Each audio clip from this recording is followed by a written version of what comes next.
ನಮಸ್ಕಾರ ಸ್ನೇಹಿತರೆ. ಯಾರೆಲ್ಲ ಬೆಂಗಳೂರಲ್ಲಿ ಸೈಟ್ಸ್ನ ಅಂದರೆ BDA ಸೈಟ್ಸ್ನ ಆಕ್ಷನ್ ಮೂಲಕ ತಗೋಬೇಕು ಅಂತ ಅನ್ಕೊಂಡಿದ್ದೀರಾ, ನಿಮ್ಮೆಲ್ರಿಗೂ ಒಂದು ಆಪರ್ಚುನಿಟಿ ಇದೆ ಅಂತಲೇ ಹೇಳ್ಬೋದು. ಇವತ್ತಿನ ದಿನ ನಾವು ಲೈವ್ ಆಕ್ಷನ್ ದಿನ ಯಾವುದೆಲ್ಲ ಇರುತ್ತೆ, ಹಾಗೆ ಯಾವ ಜಾಗದಲ್ಲೆಲ್ಲ ಸೈಟ್ ಸೇಲ್ಗಿದೆ ಮತ್ತು ಅದರ ಟರ್ಮ್ಸ್ ಆ್ಯಂಡ್ ಕಂಡೀಷನ್ ಏನಂತ ಪೂರ್ತಿಯಾಗಿ ನೋಡೋಣ. ಮೊದಲನೇದಾಗಿ ಬೆಂಗಳೂರು ಡೆವಲಪ್ಮೆಂಟ್ ಅಥಾರಿಟಿ ಒಂದು ಅನೌನ್ಸ್ ಮಾಡ್ತಾ ಇದೆ, ಈ ಆಕ್ಷನ್ನ ಅಂದರೆ ರೆಸಿಡೆನ್ಷಿಯಲ್ ಆ್ಯಂಡ್ ಕಮರ್ಷಿಯಲ್ ಕಾರ್ನರ್ ಅಥವಾ ಇಂಟರ್ಮೀಡಿಯೇಟ್ ಸೈಟ್ನ ಆಕ್ಷನ್ ಮೂಲಕ ಸೇಲ್ ಮಾಡ್ತಾ ಇದ್ದೀವಿ ಅಂತ. ಸೊ ಟೋಟಲ್ ಆಗಿ 177 ಸೈಟ್ಸ್ ಇರುತ್ತೆ. ಸೊ ಯಾವ್ಯಾವ ಪ್ಲೇಸಲ್ಲಿ BDA ಸೈಟ್ಸ್ಗಳು ಸೇಲ್ ಆಗ್ತಾ ಇದೆ, ಹಾಗೆ ಆಕ್ಷನ್ದು ಪ್ರೈಸ್ ಏನು, ಬಿಡ್ ಪ್ರೈಸ್ ಏನು, ಯಾವ್ಯಾವ ಮೀಟರ್ಸ್ದು ಅದೆಲ್ಲ ನಾನು ನಿಮಗೆ ಕಮೆಂಟ್ ಬಾಕ್ಸಲ್ಲಿ ಅದರದ್ದು ಲಿಂಕ್ ಕೊಟ್ಟಿರ್ತೀನಿ, ನೀವು ಚೆಕ್ ಮಾಡ್ಕೊಳ್ಳಿ. ಹಾಗೆ ನೀವು ತಪ್ಪದಲ್ಲೇ ಟರ್ಮ್ಸ್ ಆ್ಯಂಡ್ ಕಂಡೀಷನ್ ಫಸ್ಟು ತಿಳ್ಕೋಬೇಕು. ಟರ್ಮ್ಸ್ ಆ್ಯಂಡ್ ಕಂಡೀಷನ್ ತಿಳ್ಕೋಬೇಕು. ಆಮೇಲೆ ನಿಮಗೆ ಸೈಟ್ ನೋಡಲಿಕ್ಕೆ ಲೊಕೇಶನ್ ಶೇರ್ ಮಾಡಿರ್ತಾರೆ, ಯಾವ ಏರಿಯಾದಲ್ಲಿ ಯಾವ ಲೊಕೇಶನು, ಸೈಟ್ ನಂಬರ್, ಪ್ರತಿಯೊಂದು ನಿಮಗೆ ಡೀಟೇಲ್ಸ್ ಇರುತ್ತೆ. ನೀವು ಆ ಜಾಗಕ್ಕೆ ವಿಸಿಟ್ ಮಾಡಿ ಆಕ್ಷನ್ ಡೇಟ್ ಮುಗಿಯೋಕ್ಕೂ ಮುಂಚೆ ನೀವು ಅದೆಲ್ಲ ಚೆಕ್ ಮಾಡ್ಕೊಂಡಿದ್ದು ಆಮೇಲೆ ನೀವು ಲೈವ್ ಆಕ್ಷನಲ್ಲಿ ಪಾರ್ಟಿಸಿಪೇಟ್ ಮಾಡ್ಬೋದು. ಮೊದಲನೇದಾಗಿ ಇಲ್ಲಿ ಸೀರಿಯಲ್ ನಂಬರ್ 1 ಇಂದ 58ವರೆಗೂ 28 ಜುಲೈ 2026 11 ಗಂಟೆಯಿಂದ ಸಾಯಂಕಾಲ 5 ಗಂಟೆವರೆಗೂ, ಅಂದರೆ 29/7/2026 ತಾರೀಕು ಸಾಯಂಕಾಲ 5 ಗಂಟೆವರೆಗೂ ಲೈವ್ ಆಕ್ಷನ್ ನಡೆಯುತ್ತೆ. ಸೊ ನಿಮಗೆ ಯಾವ್ಯಾವ ಸೀರಿಯಲ್ ನಂಬರಲ್ಲಿ ಯಾವ್ಯಾವ ಜಾಗದಿದೆ ಅಂತ ಹೇಳಿಬಿಟ್ಟು ನಾನು ಕಮೆಂಟ್ ಬಾಕ್ಸಲ್ಲಿ ಲಿಂಕ್ ಕೊಟ್ಟಿರ್ತೀನಿ. ಲಿಂಕ್ ಓಪನ್ ಮಾಡಿದ್ರೆ ನಿಮಗೆ ಸೀರಿಯಲ್ ನಂಬರ್ ವೈಸು ಸಿಗುತ್ತೆ. ಸೊ ನೀವು ಅಲ್ಲಿ ಹೋಗಿ ಚೆಕ್ ಮಾಡ್ಕೋಬೇಕಾಗತ್ತೆ.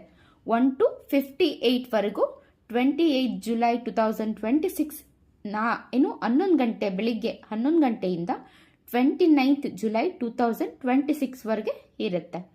Next second round serial number 59 ಇಂದ 116 ನಂಬರ್ವರೆಗೂ 29/7/2026 ಬೆಳಗ್ಗೆ 11 ಗಂಟೆಯಿಂದ 30 ಜುಲೈ 2026 ಸಾಯಂಕಾಲ 5 ಗಂಟೆವರೆಗೂ ಲೈವ್ ಬಿಡ್ಡಿಂಗ್ ಇರುತ್ತೆ. Serial number 59 to 116. ಹಾಗೆ ಮೂರನೇ ಸೆಷನ್ ಸೀರಿಯಲ್ ನಂಬರ್ 117 ಇಂದ 175ವರೆಗೂ ಸೀರಿಯಲ್ ನಂಬರ್ಸ್ ಇರುತ್ತೆ. ಅದರಲ್ಲಿ ನಿಮಗೆ ದಿನಾಂಕ 30/7/2026 ಬೆಳಗಿನ ಜಾವ 11 ಗಂಟೆಯಿಂದ 31 ಜುಲೈ 2026 ಸಾಯಂಕಾಲ 5 ಗಂಟೆವರೆಗೂ ಲೈವ್ ಬಿಡ್ಡಿಂಗ್ ಇರುತ್ತೆ. ಸೊ ನಾನು ಮತ್ತೆ ಹೇಳ್ತಾ ಇದ್ದೀನಿ, ನಿಮಗೆ ಸೀರಿಯಲ್ ನಂಬರ್ಸು ಯಾವ್ಯಾವ ಜಾಗ, ಸ್ಕ್ವೇರ್ ಫೀಟ್ಸ್ ಅಂದರೆ ಮೀಟರ್ಸಲ್ಲಿ ಇರುತ್ತೆ. ಹಾಗೆ ನಿಮ್ಮದು ಬಿಡ್ಡಿಂಗ್ ಪ್ರೈಸ್ ಎಲ್ಲಾನು ನಾನು ಕಮೆಂಟ್ ಬಾಕ್ಸಲ್ಲಿ ಲಿಂಕ್ ಕೊಟ್ಟಿರ್ತೀನಿ, ನೀವು ಅಲ್ಲೋಗಿ ಚೆಕ್ ಮಾಡಿ. ಬನ್ನಿ ಇವಾಗ ಟರ್ಮ್ಸ್ ಆ್ಯಂಡ್ ಕಂಡೀಷನ್ಸ್ ಏನಿರುತ್ತೆ ನೀವು ಅದನ್ನು ಸಂಪೂರ್ಣವಾಗಿ ಓದ್ಕೋಬೇಕಾಗತ್ತೆ. ಇಲ್ಲ ಅಂತ ಹೇಳಿದ್ರೆ ಅದು ನಿಮಗೆ ತಪ್ಪಾಗಿ ಅರ್ಥ ಮಾಡ್ಕೊಳ್ಳೋದು, ನಾಳೆ ದಿನ ತೊಂದರೆ ಆಗೋ ಪರಿಸ್ಥಿತಿ ಬರುತ್ತೆ. ಹಾಗಾಗಿ ತುಂಬ ಜನಕ್ಕೆ ಟರ್ಮ್ಸ್ ಆ್ಯಂಡ್ ಕಂಡೀಷನ್ ಸರಿಯಾಗಿ ನೋಡಿರೋದಿಲ್ಲ. ಇವತ್ತು ದಿನ ಪರ್ಟಿಕ್ಯುಲರ್ ಆಗಿ ನಾನು ಟರ್ಮ್ಸ್ ಆ್ಯಂಡ್ ಕಂಡೀಷನ್ ಬಗ್ಗೆನೇ ವಿಡಿಯೋ ಮಾಡ್ತಾ ಇದ್ದೀನಿ. Let's go. ಸ್ನೇಹಿತರೆ, BDA ಬೆಂಗಳೂರು ಡೆವಲಪ್ಮೆಂಟ್ ಅಥಾರಿಟಿ ನಡೆಸುವಂತಹ ಈ ಆಕ್ಷನ್ನ ನಿಯಮಗಳನ್ನ ತಿಳಿತಾ ಹೋಗೋಣ. ಮೊದಲನೇದಾಗಿ, ಹರಾಜಿನಲ್ಲಿ ಭಾಗವಹಿಸುವ ವ್ಯಕ್ತಿಯು ಭಾರತದ ಪ್ರಜೆಯಾಗಿರಬೇಕು. ವಿಳಾಸದ ಪುರಾವೆ ಅಂದರೆ ಅಡ್ರೆಸ್ ಪ್ರೂಫ್ ಕಡ್ಡಾಯ. ಕೆಳಗಿನ ದಾಖಲೆಗಳಲ್ಲಿ ಯಾವುದಾದ್ರೂ ಒಂದನ್ನು ಗೆಜೆಟೆಡ್ ಅಧಿಕಾರಿ ಅಥವಾ ನೋಟ್ರಿ, ಇನ್ ಕೇಸ್ ಆಫ್ NRIಗಳಿಗೆ ರಾಯಭಾರ ಕಚೇರಿ ದೃಢೀಕರಿಸಿ ಅಪ್ಲೋಡ್ ಮಾಡಬೇಕು. ಹಾಗಿದ್ರೆ ಅಡ್ರೆಸ್ ಪ್ರೂಫ್ಗೆ ಏನು ಡಾಕ್ಯುಮೆಂಟ್ಸ್ ಬೇಕಂದ್ರೆ voter ID, driving licence, passport, Aadhaar card. So ಇದರಲ್ಲಿ ಯಾವ್ದು ಕೊಟ್ಟರು ನಡೆಯುತ್ತೆ. ಮೂರನೇ ಕಂಡೀಷನ್, ಪ್ಯಾನ್ ಕಾರ್ಡನ್ನು ಈ ಆಕ್ಷನ್ ಪೋರ್ಟಲ್ನಲ್ಲಿ ಅಪ್ಲೋಡ್ ಮಾಡೋದು ಕಡ್ಡಾಯ. ಅದನ್ನು ಗೆಜೆಟೆಡ್ ಅಧಿಕಾರಿ ಅಥವಾ ನೋಟ್ರಿ ದೃಢೀಕರಿಸಿರಬೇಕು. ಪಾಯಿಂಟ್ 4, ಸಿಗ್ನೇಚರ್ ಮತ್ತು ಫೋಟೋ ಗುರುತಿನ ಚೀಟಿ ಅಂದರೆ ಫೋಟೋ ಐಡಿಯನ್ನು ನಿಗದಿತ ನಮೂನೆಯಲ್ಲಿ ಈ ಆಕ್ಷನ್ ಪೋರ್ಟಲ್ಗೆ ಅಪ್ಲೋಡ್ ಮಾಡಬೇಕು. ಪಾಯಿಂಟ್ 5, ಕಂಡೀಷನ್ ನಂಬರ್ 5, ಹರಾಜಿನಲ್ಲಿ ಭಾಗವಹಿಸುವವರು ತಮ್ಮ ಸರಿಯಾದ ಇಮೇಲ್ ವಿಳಾಸ, ಮೊಬೈಲ್ ನಂಬರ್ ಮತ್ತು ಲ್ಯಾಂಡ್ಲೈನ್ ಸಂಖ್ಯೆಯನ್ನು ನೀಡಬೇಕು. ಈ ಪ್ರೊಕ್ಯೂರ್ಮೆಂಟ್ನಲ್ಲಿ ನೋಂದಾಯಿಸಿರುವ ವ್ಯಕ್ತಿಯ ಹೆಸರೇ ಅಂತಿಮವಾಗಿರುತ್ತೆ. ನಂತರ ಬೇರೆ ವ್ಯಕ್ತಿಯ ಹೆಸರಿಗೆ ಬದಲಾವಣೆ ಮಾಡೋದಕ್ಕೆ ಅವಕಾಶ ಇರೋದಿಲ್ಲ. ಕಂಡೀಷನ್ 6, ಅಪ್ರಾಪ್ತರು ಅಂದರೆ ಮೈನರ್ ಅಥವಾ ಕಂಪ್ಯೂಟರ್ ಜ್ಞಾನ ಇಲ್ಲದೆ ಇರುವಂತಹವರು ತಮ್ಮ ಪೋಷಕರು ಅಥವಾ ಸ್ನೇಹಿತರ ಸಹಾಯದಿಂದ ಹರಾಜಿನಲ್ಲಿ ಭಾಗವಹಿಸಬಹುದು. ಆದರೆ ಆಸ್ತಿಯನ್ನ ಖರೀದಿಸುವ ನಿಜವಾದ ವ್ಯಕ್ತಿಯ ಹೆಸರು ಮತ್ತು ದಾಖಲೆಗಳನ್ನು ಮಾತ್ರ ಅಪ್ಲೋಡ್ ಮಾಡಬೇಕು. ಕಂಡೀಷನ್ 7, ಪಾಲುದಾರಿಕೆ ಸಂಸ್ಥೆ ಅಂದ್ರೆ ಪಾರ್ಟ್ನರ್ಶಿಪ್ ಫರ್ಮ್ ಕೂಡ ಹರಾಜಿನಲ್ಲಿ ಭಾಗವಹಿಸಬಹುದು. ಆದರೆ ಅದು ಭಾರತದಲ್ಲಿ ನೋಂದಾಯಿತ ಸಂಸ್ಥೆಯಾಗಿರಬೇಕು. ಕಂಡೀಷನ್ 8, ಪ್ರತಿ ನಿವೇಶನಕ್ಕೆ EMD ಅಂದ್ರೆ ಅರ್ನೆಸ್ಟ್ ಮನಿ ಡೆಪಾಸಿಟ್ ನ ಮೊತ್ತ 4 ಲಕ್ಷ ನಿಗದಿಯಾಗಿದೆ. ಈ ಮೊತ್ತದ ಜೊತೆಗೆ ಈ ಆಕ್ಷನ್ನ ಶುಲ್ಕವನ್ನ ಈ ಪ್ರೊಕ್ಯೂರ್ಮೆಂಟ್ ಪೋರ್ಟ್ನಲ್ಲಿ ಪಾವತಿ ಮಾಡಬೇಕು. EMD ಅನ್ನ ತಪ್ಪಾಗಿ BDA ಖಾತೆಗೆ ಏನಾದರೂ ಪಾವತಿಸಿದ್ರೆ ಮರುಪಾವತಿ ಮಾಡುವಂತಹ ಸಮಯದಲ್ಲಿ 5% ಸೇವಾ ಶುಲ್ಕವನ್ನ ಕಡಿತಗೊಳಿಸಲಾಗುತ್ತೆ. ಕಂಡೀಷನ್ ನಂಬರ್ 9, ಈ ಹರಾಜಿಗೆ ಸಂಬಂಧಿಸಿದ ಯಾವುದೇ ಕಾನೂನು ವ್ಯವಹಾರಗಳು ಬೆಂಗಳೂರು ನ್ಯಾಯಾಲಯಗಳ ವ್ಯಾಪ್ತಿಯಲ್ಲಿ ಮಾತ್ರ ವಿಚಾರಣೆಗೆ ಒಳಪಡುತ್ತವೆ. ಕಂಡೀಷನ್ 10, ಈ ಹರಾಜಿನ ಕೊನೆಯ ಕ್ಷಣದಲ್ಲಿ ಬಿಡ್ ಹಾಕಿದ್ರೆ ಹರಾಜಿನ ಸಮಯವನ್ನ ಇನ್ನೂ 5 ನಿಮಿಷ ಎಕ್ಸ್ಟೆಂಡ್ ಮಾಡಲಾಗತ್ತೆ. ಇದರಿಂದ ಎಲ್ಲರಿಗೂ ಮತ್ತೊಮ್ಮೆ ಬಿಡ್ ಮಾಡುವ ಅವಕಾಶ ಸಿಗುತ್ತೆ. ಕಂಡೀಷನ್ 11, BDA ಹರಾಜಿಗೆ ಪ್ರಕಟಿಸಿದ ನಿವೇಶನಗಳನ್ನ ಯಾವುದೇ ಸಮಯದಲ್ಲಿ ಯಾವುದೇ ಕಾರಣ ನೀಡದೆ ಹರಾಜಿನಿಂದ ಹಿಂತೆಗೆದುಕೊಳ್ಳುವಂತಹ ಹಕ್ಕು BDAಗಿದೆ. ಕಂಡೀಷನ್ 12, BDAಗೆ ಅತ್ಯಧಿಕ ಬಿಡ್ ಹಾಕಿದ್ದ ವ್ಯಕ್ತಿಯ ಬಿಡ್ ಅನ್ನು ಸಹ ಯಾವುದೇ ಕಾರಣ ನೀಡದೆ ಒಪ್ಪಿಕೊಳ್ಳುವ ಅಥವಾ ತಿರಸ್ಕರಿಸುವ ಹಕ್ಕು ಇದೆ.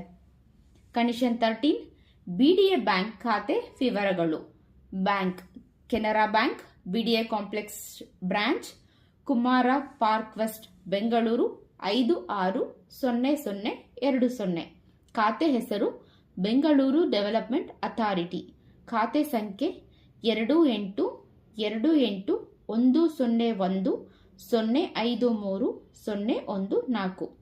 IFSC code CNRB 0002828. ಪಾವತಿಯ ವಿಧಾನ RTGS ಎಲ್ಲಾದ್ರೂ ಮಾಡಬಹುದು, ಇಲ್ಲ ನೀವು ನೆಫ್ಟ್ ಮೂಲಕ ಆದ್ರೂ ಮಾಡಬಹುದು. ಕಂಡೀಷನ್ ನಂಬರ್ 14, ಹರಾಜಿನಲ್ಲಿ ಗೆದ್ದವರಿಗೆ ಹೈಯೆಸ್ಟ್ ಬಿಡ್ಡರ್ ಇಮೇಲ್ ಮೂಲಕ ಸಲಹೆ ಪತ್ರ ಅಂದ್ರೆ ಅಡ್ವೈಸರ್ ಲೆಟರ್ನ ಕಳಿಸ್ಕೊಡ್ಲಾಗತ್ತೆ. EMD 4 ಲಕ್ಷ ಕಡಿತಗೊಳಿಸಿದ ನಂತರ ಉಳಿದ ಮೊತ್ತವನ್ನ ಸೇರಿಸಿ ಒಟ್ಟು ಬೆಲೆಯ 25% ಅನ್ನ ಸೂಚಿಸಿದ ಸಮಯದೊಳಗೆ BDA ಬ್ಯಾಂಕ್ ಖಾತೆಗೆ ಪಾವತಿಸಬೇಕು. ಪಾವತಿಯ ಚಲನನ್ನ BDA ಹಣಕಾಸು ಖಾತೆಗೆ ಸಲ್ಲಿಸಬೇಕು.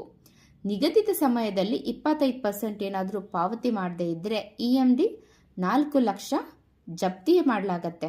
ನಂತರ ಉಳಿದಂತಹ 75% ಮೊತ್ತವನ್ನ ಹಂಚಿಕೆ ಪತ್ರ ಅಂದ್ರೆ ಅಲಾಟ್ಮೆಂಟ್ ಪಡೆದ 45 ದಿನಗಳ ಒಳಗೆ ಪಾವತಿಸಬೇಕು.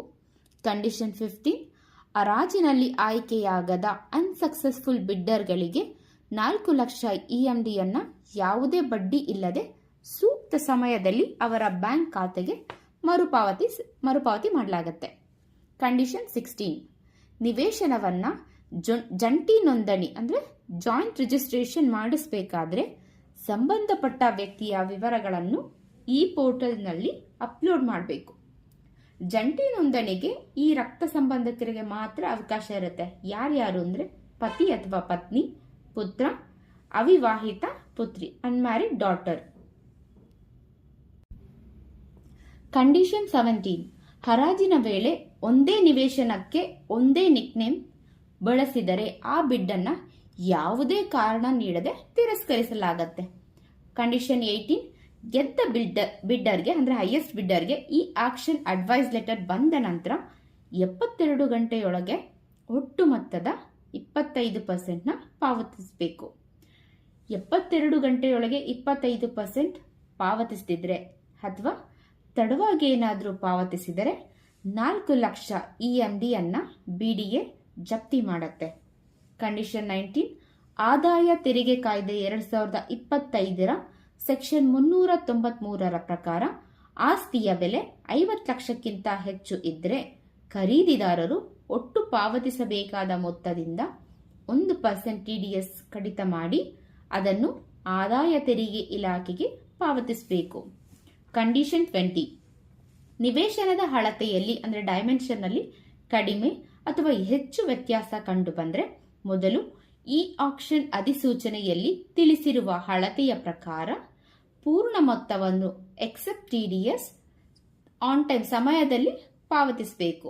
ಸಮಯಕ್ಕೆ ಪಾವತಿಸದಿದ್ದರೆ ಬಿಡಿಎ ನಿಯಮಗಳು 1984 ಪ್ರಕಾರ ಕ್ರಮ ಕೈಗೊಳ್ಳಲಾಗುತ್ತೆ. ನಂತರ ಅಳತೆ ಕಡಿಮೆ ಇದ್ರೆ ಹೆಚ್ಚುವರಿಯಾಗಿ ಪಾವತಿಸಿದ ಹಣವನ್ನು ಬಡ್ಡಿ ಇಲ್ಲದೆ ಹಿಂತಿರುಗಿಸಲಾಗುತ್ತೆ. ಅಳತೆ ಹೆಚ್ಚು ಇದ್ರೆ ಹೆಚ್ಚುವರಿ ಮೊತ್ತವನ್ನು ಬಿಡಿಎ ಸೂಚಿಸಿದಂತೆ ಖರೀದಿದಾರರು ಪಾವತಿಸಬೇಕು. ಅಂದರೆ ಮೊದಲು ಸಂಪೂರ್ಣ ಹಣ ಪಾವತಿಸಿ ನಂತರ ಅಳತೆ ತಿದ್ದುಪಡಿ ಮಾಡಿಸಿಕೊಳ್ಬೇಕು.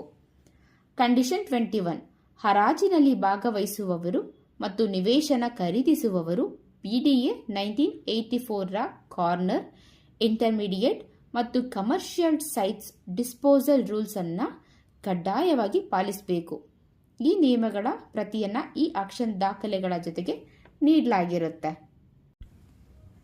ಕಂಡೀಷನ್ 22 ಈ ಹರಾಜಿನ ಪ್ರಕ್ರಿಯೆಯನ್ನು ಕಲಿಯಲು ಅಥವಾ ಪ್ರದರ್ಶನ ನೋಡಲು ಕಚೇರಿ ವೇಳೆಯಲ್ಲಿ ಬಿಡಿಎ ಮುಖ್ಯ ಕಚೇರಿಗೆ ಭೇಟಿ ನೀಡಬಹುದು. ಆದರೆ ಈ ಪ್ರದರ್ಶನದ ವೇಳೆ ಬಿಡಿಎ ನಿಮ್ಮ ಪರವಾಗಿ ಬಿಡ್ ಹಾಕೋದಿಲ್ಲ. ಕಂಡೀಷನ್ 23 ಈ ಹರಾಜಿನಲ್ಲಿ ಭಾಗವಹಿಸುವಾಗ ಬಿಡ್ನ ಮೊತ್ತವು ಮೂಲ ಬೆಲೆಗಿಂತ ಕನಿಷ್ಠ 10% ಹೆಚ್ಚಿರಬೇಕು.